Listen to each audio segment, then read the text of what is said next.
남편의 외도도 참을 수 있었다. 그가 중국 출장이라며 집을 비운 채 다른 여자와 동거하고 있었다는 사실을 알았을 때도 나는 두 아이의 엄마니까 버텼다. 그런데 시어머니의 한마디에 모든 게 무너졌다. 남편이 밖으로 도는 건 네가 못 잡아서야. 애비 하나 제대로 못 건사하면서 뭘 잘했다고 울어? 그 순간 나는 깨달았다. 이 집에서, 이 가족에게서 나는 늘 죄인이었고 언제나 가해자였다. 하지만 이제는 내 잘못이 아니라는 걸 버텨온 내가 얼마나 대단한 사람인지 나 스스로에게 증명해 보려 한다. 그럼 오늘의 사연 시작하겠습니다. 남편이 집을 나간 건 2년 전이었어요. 처음엔 말도 안 되는 이유였죠. 중국에 좋은 투자처가 생겼다. 잠깐만 다녀오면 된다. 가서 정리하고 오겠다. 그 말이 그 남자의 마지막 함께 살자는 말이었을 줄 그땐 몰랐어요. 정확히 말하면 그 사람은 사업하러 간 게 아니라 가정을 새로 시작하러 간 거였어요. 그게 밝혀진 건 몇 달 전 남편의 지갑 속 사진이 바뀐 걸 우연히 보게 되면서부터였죠. 거기엔 저희 딸 사진 대신 어떤 여자와 아이가 함께 웃고 있는 사진이 들어있더군요. 순간 숨이 멎는 것 같았어요. 이게 뭐지? 이 여자 누구야? 제가 물었더니 남편은 오히려 짜증을 냈어요. 그걸 왜 봐? 네가 내 물건을 왜 뒤져? 그렇게 대화를 시작했는데 10분도 안 돼 싸늘하게 끝났어요. 그래.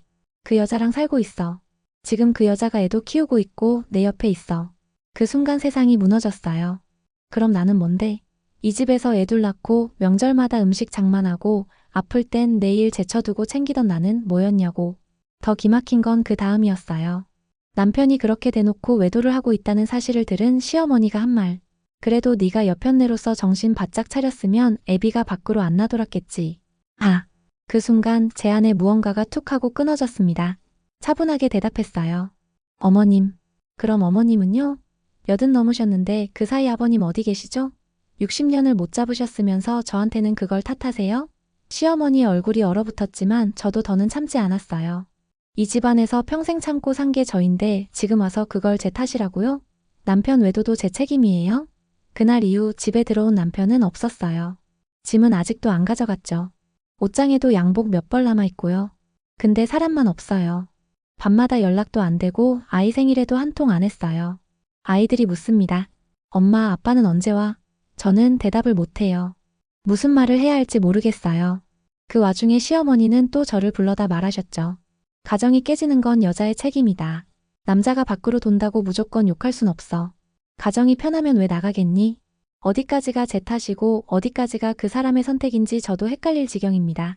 이제는 정말 물어보고 싶어요. 내가 뭘 더 해야 했던 걸까요? 며칠을 끙끙 앓았어요. 아이 학교 보내고 돌아오는 길마다 눈물이 터졌고 씻지도 않은 채 누워있던 날도 있었죠. 근데 그렇게 무너질 수도 없더라고요. 전 아직 엄마니까요. 어느 날은요, 작은 애가 제 무릎을 베고 누워서 말했어요. 엄마, 요즘엔 냄새가 안 나. 무슨 냄새? 엄마 냄새. 원래 포근한 냄새 났는데 요즘엔 몰라. 그냥 아무 냄새도 안 나. 그 말에 엉엉 울었어요. 그날 밤 처음으로 남편에게 메시지를 보냈습니다. 아이들 생일엔 얼굴 비춰줘. 그게 최소한의 예의야. 답장은 없었어요. 그런데 다음날 시어머니한테 전화가 왔습니다. 네가 아직도 정신을 못 차렸구나. 예. 가정이 깨지면 여자부터 반성해야 하는 거야. 내 아들 건사 못한 게 내 죄인데 무슨 염치로 얼굴 보이란 말을 하냐. 그 말을 듣고 순간 핏대가 올라오는 걸 느꼈어요. 그런데 신기하죠. 목소리는 오히려 조용해졌어요. 어머님, 저희 집 아직 제 명의예요. 제 앞으로 돼 있어요, 그 집. 어머님이 그렇게 예뻐하시는 아들이 대출 안 나오니까 제 이름으로 돌린 거잖아요. 근데요, 아직도 그 집에서 어머님 사시잖아요. 전화기 너머로 침묵이 흘렀죠. 전요, 정말 많이 참았어요. 사랑받고 싶어서, 가족처럼 지내고 싶어서. 근데 지금은요, 그냥 후회돼요. 왜 그토록 내 자신을 갉아먹으면서까지 참고 살았을까? 시어머니는 전화를 뚝 끊으셨어요. 그 뒤로 전화는커녕 문자 한 통 없었습니다. 그렇게 시간이 흘렀습니다. 아이들 생일이 지나고 한 달쯤 됐을까요? 남편이 잠깐 집에 들렀어요. 그날 현관문 앞에서 말없이 서 있는 그 사람을 봤을 때 마음 한켠이 흔들릴 줄 알았는데 의외로 아무 감정이 들지 않았어요. 뭐야, 이제 와서? 짐 가지러 왔다. 그래요. 그 말이 하고 싶었겠죠. 가져가라 했어요. 하나도 남기지 말고. 근데 그 사람 거실 한복판에 서서 한참을 망설이더니 결국 말하더군요. 그 여자랑도 잘 안 돼. 그래서? 아이들 얼굴 보러 왔어. 웃기지도 않았어요. 그럼 당신 바람 피우고 나간 동안 아이들은 장난감이었니? 보고 싶을 땐 꺼내보고 질리면 넣어두는 그런 물건이야? 그 순간 그 사람이 제 눈을 똑바로 쳐다봤어요. 처음이었어요. 도망치듯 나간 이후로 제대로 마주 본 건. 미안해. 근데요. 아무 느낌도 없었어요. 사과치고는 너무 늦었고 그 말 한마디에 무너질 만큼 전 약하지 않으니까요. 그 말 애들한테 하세요. 전 이미 다 끝났어요. 남편은 말없이 고개를 끄덕이고 방으로 들어갔어요. 짐을 챙기기 시작했죠. 그리고 마지막으로 그 사람 입에서 나온 말. 내가 살던 그 집 네 이름으로 돼 있잖아. 필요하면 말해. 알아서 넘겨줄게. 그 말 듣고 피식 웃음이 났어요. 됐어. 그 집? 난 이제 거기 다시는 안 가. 그 집도 그 시절도 그 사람들도 전부 나한테는 끝났어. 아침 6시. 알람이 울리기도 전에 눈이 떠졌어요. 한동안은 침대에서 일어나는 것도 버거웠는데 이상하게 몸이 가볍더라고요. 아니, 정확히 말하자면 마음이 덜 무거웠어요. 주방으로 나가 아이들 아침을 차리고 바닥을 쓸고 닦고 구석구석 손이 닿지 않던 창틀까지 닦았어요. 계절이 바뀌어가는 게 창밖으로 보였죠. 작은 나뭇잎들이 노랗게 물들고 바람에 흔들릴 때마다 후두둑 떨어졌어요. 한참 그렇게 일하다가 거실 소파에 앉았는데 문득 거실 한 구석 빈자리에서 남편의 흔적이 떠올랐어요. 그 사람이 앉아 TV 보던 자리. 그 자리만은 왠지 치우고 싶지 않아서 늘 그대로 뒀었는데 그날은 달랐어요. 가만히 걸레를 들고 가서 소파 밑을 걷어내고 쿠션 하나하나 뒤집고 먼지를 닦고 마지막으로 그 자리에 향초를 하나 올려뒀어요. 무슨 의미인지는 모르겠지만 그냥 그랬어요. 이제 여긴 너 없는 공간이야. 그 말이 입 밖으로 흘러나왔어요. 속이 시원했어요. 시원한데 조금 아프기도 했어요.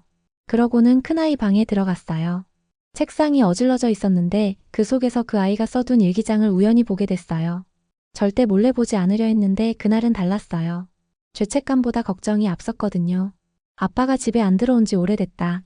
엄마는 자주 울고 나도 괜히 마음이 무겁다. 근데 우리 엄마는 진짜 멋지다. 그래도 매일 밥 해주고 나한테 웃어주려고 애쓴다. 나도 힘내야겠다. 순간 숨이 턱 막혔어요. 울지 않으려고 했는데 울고 말았어요.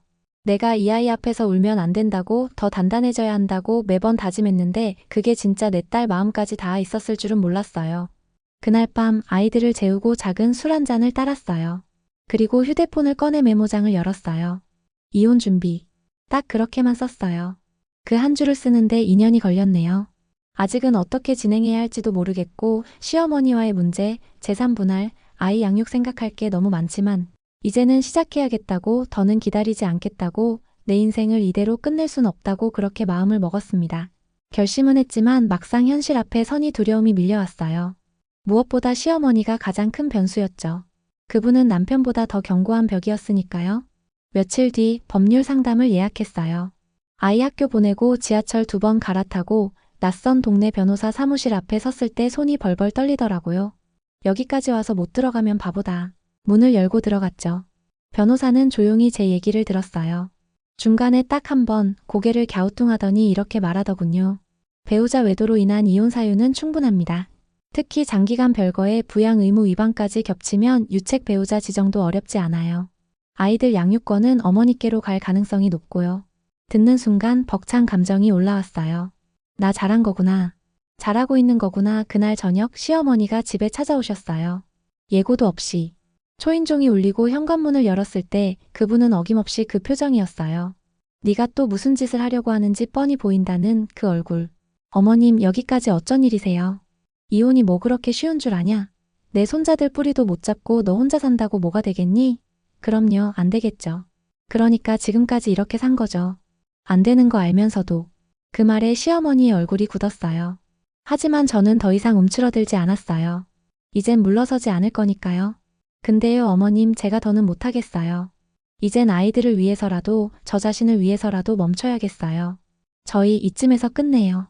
시어머니는 말없이 한참을 서 계시다 마지막에 이렇게 말했어요. 네가 이 집안 들어온 날부터 내 자식처럼 여겼다. 그런데 네가 나를 이리도 배신하냐. 배신은 제가 아니죠. 어머님은 며느리보다 아들을 택하셨잖아요. 저한텐 그게 시작이었어요. 시어머니는 끝내 아무 말도 없이 돌아서셨어요. 그 뒷모습을 보며 이상하게 눈물이 안 났어요. 이미 많이 울었나 봐요. 이젠 울 자리도 없는 사람처럼요. 그날 밤 저는 아이들 얼굴을 오래도록 바라보다가 서랍에서 오래된 앨범 하나를 꺼냈어요. 연애 시절 남편과 찍었던 사진들, 함께 웃고 기대고 미래를 이야기하던 순간들, 조용히 한 장 한 장 뜯어내다가 마지막 장을 넘겼을 때 마침내 웃음이 났어요. 쓴 웃음이지만 분명 웃음이었어요. 그래도 그땐 그 사람이 전부였지. 그러곤 앨범을 닫았어요. 이젠 다시 열 일 없을 거예요. 다음날 저는 구청에 가서 주민등록 등본과 가족관계 증명서를 떼고 서류를 정리한 뒤 변호사에게 전달했습니다. 처음으로 제가 내 인생의 주인이 되는 느낌이었어요. 그리고 집으로 돌아와 아이들을 끌어안았죠. 엄마, 무슨 일 있었어? 아니, 그냥 우리 앞으로 진짜 행복하게 살아보자. 아이들은 말없이 저를 꼭 안아줬어요. 그게 지금까지 받은 위로 중 가장 따뜻한 위로였어요. 김서연 씨 맞으시죠? 네, 맞습니다. 상대방 주소지로 서류 발송됐고 열흘 안에 답변이 없으면 협의 없이 절차 진행됩니다. 변호사 사무실에서 들은 말이었어요. 참 간단하더라고요. 말로만 들었던 이혼이라는 게 종이 몇 장 오가고 도장 몇 번 찍으면 된다고 하니까요. 근데 이상했어요. 마음이 허전한 건 둘째치고 하루하루가 너무 조용했어요. 전화를 안 받던 남편이었는데 이혼 서류 들어간 뒤엔 매일 연락이 왔어요. 처음엔 메시지였고 그 다음엔 통화 시도. 결국 집 앞까지 찾아왔어요. 그날 아이들은 학원에 간 사이였어요. 초인종을 누르던 그 소리가 유난히 쨍쨍하게 울렸고 현관문을 열었을 때 그 사람 얼굴을 보고도 아무 말이 안 나왔어요. 들어가도 될까? 대답 안 했어요. 그냥 고개만 끄덕였어요. 그 사람이 문턱을 넘는 순간 한때 우리 집이었던 공간이 이상하게 낯설게 느껴졌어요. 이혼 진짜 할 거야? 서류 갔을 거야. 왜 이렇게까지 해야 돼? 그 말에 나도 모르게 웃음이 났어요. 정말 그걸 몰라서 묻는 건지 아니면 묻는 척 하는 건지. 왜냐고? 그럼 외도도 모자라서 시댁 욕까지 먹고 혼자 애들 키우면서도 버티고 있는 나한테 이제 와서 왜 이러냐고? 그 사람은 말없이 머리를 쓸어 넘겼어요. 그 손짓 한때는 참 좋아했는데 이젠 보기만 해도 답답했어요. 나 다시 돌아오면 안 돼? 진심이야? 지금이라도 정리할 수 있어. 중국 사업도 다 접고 그 여잔 이미 끝났어. 이상했어요. 그 말을 듣는데도 아무런 희망이 생기지 않았어요. 오히려 묻고 싶었어요. 그때 나 울고불고 할 때 왜 안 왔어? 애들 생일에 왜 전화 한 통 없었는데? 왜 내 어머니한테 나 대신 사과 한마디 못했는데? 근데 그 사람은 그런 말 안 했어요. 오직 내가 다시 잘하겠다는 말만 했죠. 서연아, 우리 다시 시작하면 안 될까? 우리 애들 위해서라도. 그 말에 숨이 딱 멎는 줄 알았어요. 또 아이들 핑계. 결국 또 나한테 희생하라는 소리. 이봐. 나 애들 위해서 지금까지 살아냈어. 네가 없어도 아파도 서럽고 억울해도 나 다 참았어. 근데 이제는 아니야. 애들 위해서라도 나 더는 참지 않기로 했어. 그 사람이 고개를 떨궜어요. 그리고 나지막하게 말했어요. 그럼 어머니는? 어머님은 네가 모셔야지. 왜 이혼하면 안 된다고 하셨잖아. 그 집 네가 지켜. 난 이제 안 돌아가. 그날 남편은 다시는 말 없이 돌아갔어요. 뒤돌아보지도 않았고 저도 쳐다보지 않았어요. 현관문을 닫는 순간 뭔가 툭 하고 끊긴 느낌이었어요. 그 사람이 떠난 자리에 남겨진 건 이상하게도 후회가 아닌 해방이었어요. 며칠 뒤 법원에서 문자 하나가 왔어요. 협의이혼 조정 기일이 지정되었습니다. 7월 3일 오전 10시. 그 문자를 보고 드디어 끝이 보인다는 생각이 들었어요. 아이들 방에 가서 작은 책상 앞에 쪼그려 앉아 한참을 말없이 앉아 있었어요. 그리고 한 글자 한 글자 꾹꾹 눌렀었어요. 우리 아이들아. 엄마는 이제 너희 앞에서 절대 울지 않을 거야. 엄마는 약한 사람이 아니라 용기 있는 사람이야. 그날 저 혼자 조용히 다짐했어요. 앞으로 내 인생은 내가 결정한다고. 7월 3일 아침 평소보다 더 일찍 눈이 떠졌어요. 시계는 새벽 5시 40분. 창밖엔 햇살 대신 비가 쏟아지고 있었죠. 비 오네 하필 오늘 같은 날. 가볍게 샤워하고 나와 커피포트를 올렸어요. 그 짧은 시간에도 손이 떨리더라고요. 드디어 오늘 모든 게 끝나는 날이라 생각하니 이상하게 가슴이 먹먹했어요. 아이들 아침은 평소보다 정성껏 차렸어요. 어묵국에 계란말이, 김치볶음까지. 식탁에 앉은 아이들이 눈을 동그랗게 뜨며 말했죠. 우와, 무슨 날이야? 응. 엄마 중요한 일 있는 날이야. 그렇게만 말했어요. 자세한 설명은 아직 아이들 나이에 어울리지 않다고 생각했으니까요. 아이들을 학교에 보내고 조용히 옷장을 열어 검정색 정장을 꺼냈어요. 이 옷 원래는 남편 장례식장 갈 때 입으려고 산 거였는데 이렇게 이혼하러 입고 가게 될 줄은 몰랐죠.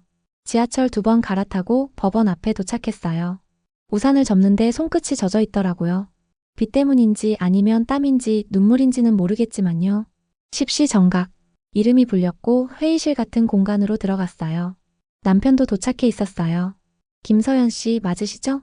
양측 의사 모두 확인되셨고 미성년 자녀 두 분의 양육은 어머니께서 전담하시기로 하셨죠? 네.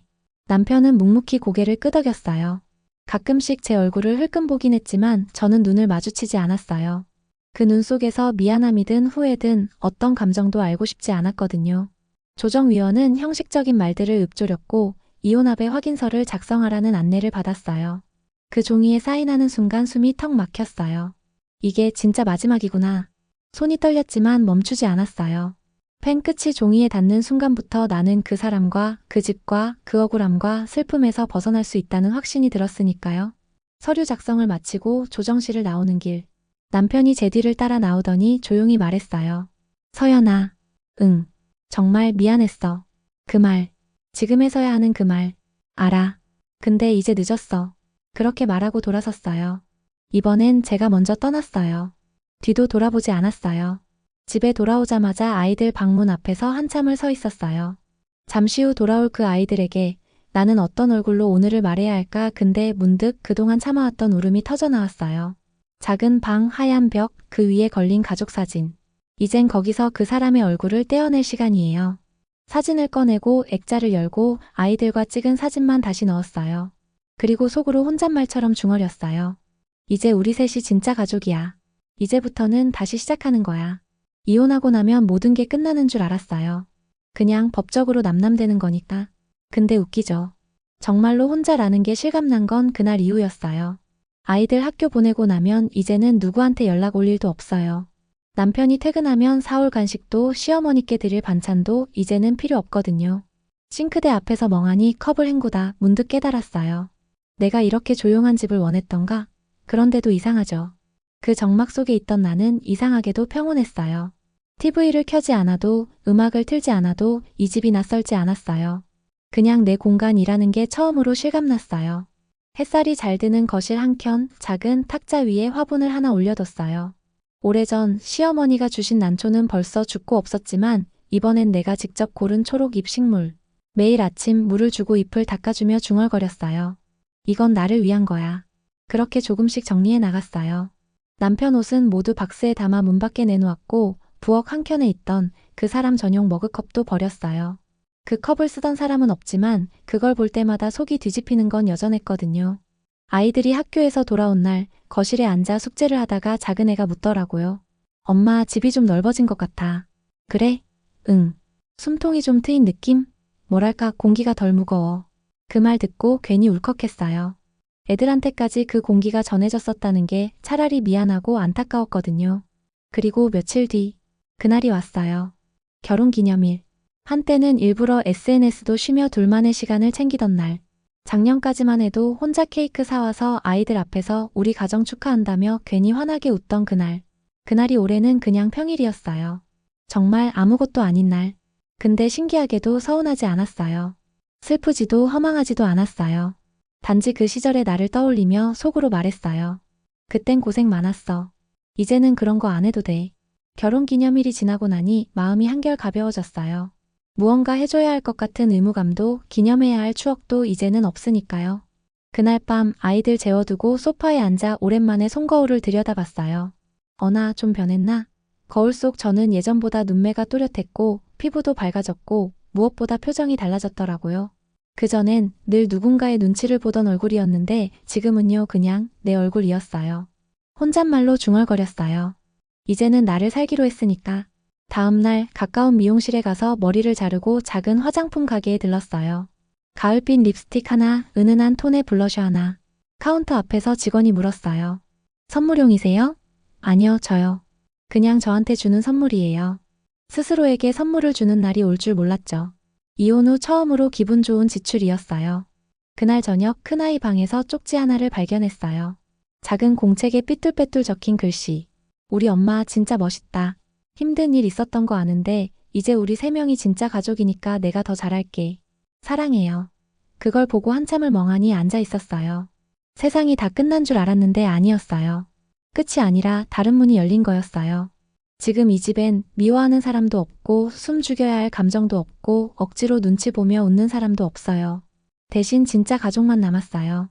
진짜 나만 남았어요. 그날 밤 아이들 자는 방을 보고 조용히 창밖을 내다봤어요. 가을이 조금씩 깊어가고 있었어요. 이제 정말 계절이 바뀌고 있었어요. 마치 내 마음처럼. 아파트 엘리베이터 안. 1층에서 탈 때만 해도 조용했는데 3층에서 누군가 타자마자 분위기가 달라졌어요. 어머, 서연 씨. 요즘 얼굴이 안 보이더라. 네. 요즘 좀 바빴어요. 그분은 얼굴엔 웃음을 걸치고 있었지만 눈빛은 분명했어요. 알아. 너 이혼했지? 그런 거 티 안 나게 말해줄게 같은 뉘앙스. 그날 이후로 이상하게 입소문이 퍼졌는지 며칠 사이 동네 마트에서도 아이 학교 앞에서도 수군거리는 소리가 들렸어요. 남편 바람나서 쫓겨났다며? 아유 시댁 쪽에서도 발 뺐다더라. 근데 얼굴은 더 좋아졌어. 신기하네. 그런 상황인데도. 신기한가요? 나는 매일매일 울다 웃다 반복했고 아이들 앞에서 울음 삼키느라 밤마다 이불을 물고 잠들던 사람인데요. 말이죠. 남편 없는 여자는 늘 이유가 있을 거라는 시선. 혼자 사는 여자에겐 어디서부터 틀어졌나 궁금해하는 시선. 결혼했을 땐 아내라는 틀 안에서 평가받고 이혼하면 왜 그랬을까 궁금해하면서도 정작 물어보진 않는 시선. 그 시선들이 이혼보다 더 아팠어요. 아이 담임 선생님한테 전화가 왔어요. 어머님 잠깐 면담 가능하실까요? 조심스런 말투였지만 왠지 불길했어요. 학부모 상담실에서 만난 선생님은 제게 조심스럽게 말을 꺼냈어요. 요즘 이현이 수업 시간에 자주 멍하니 있어요. 공부는 큰 문제 없는데 마음 상태가 좀 신경 쓰여서요. 그 말에 머리를 한 대 맞은 기분이었어요. 아, 아이들도 겉으론 괜찮아 보여도 안 괜찮구나. 집에 돌아와서 큰아이를 불렀어요. 우리 얘기 좀 할까? 또? 응. 이번엔 진짜로. 한참을 침묵하던 아이가 입을 열었어요.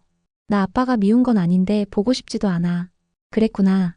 근데 엄마가 아빠랑 있을 땐 항상 피곤해 보였어. 지금은 안 그래. 그거 보면 내가 잘하고 있는 건가 싶은데도 그냥 뭔가 좀 복잡해. 그 얘기를 듣는 순간 저도 모르게 울컥했어요. 그 작은 어깨가 어떤 무게를 짊어지고 있었는지 그제야 보였거든요. 엄마는 말야, 너희가 있어서 안 무서워. 그리고 엄마가 제일 잘한 일 중 하나는 너희 아빠랑 이혼한 거야. 조용한 침묵 속에 우린 서로를 꼭 안았어요. 그 순간 알겠더라고요. 이혼이라는 건 끝이 아니라 정리라는 걸. 정리를 해야 다시 새로 시작할 수 있다는 걸. 그날 밤 저는 창문을 열어 바람을 들였어요. 차가운 공기가 얼굴을 스쳤고 그 안에 이상하게 따뜻한 감정이 숨어 있었어요. 살아있다, 나는. 그 생각 하나로 충분했어요. 이혼 후 첫 가을. 공기도 풍경도 전과 같았지만 제 마음은 달라져 있었어요. 전에는 늘 조심스러움으로 세상을 대했다면 이제는 선택으로 살아가고 있었거든요. 그 시작은 작은 알바 공고 하나였어요. 초등학교 앞 작은 문구점에서 점심시간 3시간 물건 정리와 계산만 보는 단순한 일이었죠. 괜찮으시겠어요?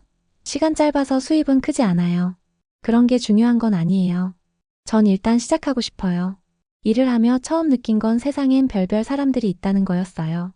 애 엄마가 왜 이 시간에 여기 있어요? 애인 남편 바람난 건 좀 불쌍하지만 여긴 너무 밝으시네. 그런 말들. 예전 같았으면 움츠러들었을 거예요. 근데 지금은요? 피식 웃고 말아요.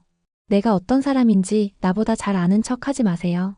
며칠 후 문구점에서 정리 중인데 딱 보기에도 깔끔한 차림의 중년 여성 손님이 들어왔어요. 혹시 여기 서연 씨? 저를 그렇게 정확히 부르는 사람은 흔치 않았죠. 얼굴을 보니 예전 학창시절 친구 혜진이었어요. 와, 진짜 너 맞아? 여기서 일해? 응, 잠깐. 애들 하원 전에 딱 맞는 시간이라. 너 진짜 달라졌다. 그 말에 뜨끔했어요. 뭐가 어떻게 달라졌다는 걸까 싶었죠. 예전엔 맨날 눈치 보던 애였는데 지금은 그냥 사람 같아. 사람 같아 그 말이 이상하게 마음에 오래 남았어요. 그날 퇴근하고 집에 오는 길. 거울을 보며 중얼거렸어요. 그래. 나 사람답게 살고 있는 거야. 주말 아이들과 버스를 타고 한강공원에 갔어요. 김밥 싸고 과일 깎고 매트 하나 들고 딱 그 정도면 충분했어요. 아이들이 강가에서 자전거를 타고 웃는 모습. 가을 햇살 아래 저도 모르게 웃고 있었어요. 바람이 불어 머리카락이 흩날릴 때 작은 애가 말했어요. 엄마 예뻐졌어. 응, 진짜야. 친구들이 우리 엄마 연예인 같대. 그 한마디에 마음이 꽉 차올랐어요. 내가 바뀐 게 이 아이들 눈에도 보였다는 게. 이젠 누군가의 아내로서가 아니라 누군가의 며느리로서가 아니라 그냥 엄마로서 나 자신으로서 충분히 괜찮은 사람이라는 걸 스스로 믿기로 했어요. 그리고 생각했어요. 이제 진짜 시작해보자. 한강 피크닉 이후 뭔가 마음이 달라졌어요. 그동안은 살아내는 느낌이었다면 그날 이후로는 살아가는 기분이 들었다요. 그리고 문득 진짜 내 일을 하고 싶다는 생각이 들었어요. 고등학교 때 꿈이 뭐였더라? 디자인. 그땐 그림 그리는 게 그렇게 좋았는데 결혼하고는 붓을 잡아본 적도 없었죠. 아이들 재운 밤 책상 앞에 앉아 예전 스케치북을 꺼내봤어요. 귀퉁이에 빼곡히 적힌 낙서들, 잊고 있던 이름들, 브랜드 로고, 아이디어, 캐릭터 스케치와 이거 내가 그렸던 거야? 스스로가 놀라울 정도였어요. 그때의 열정, 감각, 감성 어쩌면 아직 내 안에 남아있는지도 모르겠다는 생각이 들었어요. 며칠 뒤 근처 주민센터에서 성인 취미 디자인 수업이 있다는 걸 알게 됐고 망설임 없이 신청했어요. 첫 수업날 어색한 손끝으로 연필을 잡으며 생각했어요. 잘해야지가 아니라 즐겨야지였어요. 선생님, 이 라인은 왜 이렇게 떨어지는 거예요? 이건 직선보다는 곡선이 어울릴 것 같지 않아요? 20년 만에 꺼낸 말들이었어요. 그 말들이 하나둘 모여 다시 내 언어가 되어가는 느낌이었죠. 수업 끝나고 카페에 혼자 앉아 있었는데 남편에게서 문자 하나가 도착했어요. 이연이 중학교 진학 관련해서는 나도 의견 있으면 좋겠어. 한번 같이 얘기할 수 있을까? 잠시 망설였어요. 답장을 할지 그냥 무시할지. 하지만 저는 그 문자를 쳐다보며 마음을 다잡았어요. 양육은 내가 맡고 있지만 아이에 대한 의견은 같이 나눌 수 있어. 대신 나를 흔들려고는 하지 마. 난 지금 잘 살고 있으니까. 보내고 나서도 후련했어요. 예전 같았으면 떨렸을 손가락이 이젠 단단했어요. 작은 스케치북 하나를 새로 샀어요. 표지에 적었어요. 서연의 두 번째 시작 이젠 내 이름으로 내 의지로 살아갈 거예요. 누구의 딸로도 누구의 아내로도 누구의 며느리로도 아닌 나로서. 겨울이 시작되기 전 아이들과 함께 낙엽을 주우러 공원에 갔어요. 아이들은 알록달록한 단풍잎을 모으고 저는 낡은 벤치에 앉아 아이들을 바라봤죠. 이제는 남편 생각이 나도 심장이 뛰거나 눈물이 흐르지 않아요. 그 사람 없이도 나는 충분히 잘 살고 있고 아이들도 행복해지고 있어요. 그게 내가 바란 전부였어요. 디자인 수업은 어느덧 종강이 다가왔고 선생님이 전시회를 제안하셨어요. 서연 씨 작품 꼭 걸어봐요. 느낌이 진심이라 사람들이 공감할 거예요. 망설였지만 결국 냈어요. 첫 전시였고 첫 사인도 첫 명함도 만들었죠. 디자이너 서연. 감정을 그리는 사람. 이 작은 한 줄이 내 인생의 가장 큰 전환점이 될 거라고는 예전에 나는 상상도 못했겠죠. 어느 날 아이가 묻더라고요. 엄마는 지금이 좋아? 응. 아빠 없는데도? 그래서 더 좋아. 아이도 피식 웃었어요. 우리 엄마 진짜 멋있어. 그 말에 마음이 꽉 찼어요. 누군가의 아내로 살면서 단 한 번도 들은 적 없는 말. 멋있다는 말. 이제는 그 말을 나 자신한테도 해줄 수 있어요. 서연아, 넌 참 잘 견뎠고 이제는 참 멋진 사람 됐어. 밤이 깊어가고 창문을 열면 겨울 초입의 냄새가 납니다. 조용한 방 안에서 스케치북을 넘기며 생각해요. 이제 어떤 일이 닥쳐와도 나는 나를 포기하지 않을 거예요. 사랑보다 중요한 건 자존이고 누군가를 지키기 위해서 먼저 나부터 지켜야 한다는 걸 배웠어요. 지금도 누군가는 비슷한 상처를 품고 살아갈 거예요. 하지만 그 끝이 무너짐이 아니라 새로운 문이라는 걸 제가 증명해보고 싶었어요. 그리고 증명했어요. 나는 다시 시작할 수 있었고 지금은 행복합니다. 시청해주신 여러분 진심으로 감사합니다. 이 이야기가 마음에 와닿으셨다면 구독과 좋아요 한 번씩 그리고 댓글로 응원해주세요. 여러분의 응원은 더 좋은 이야기로 돌아옵니다. 지금까지 미소 한 줌 이야기였습니다. 감사합니다.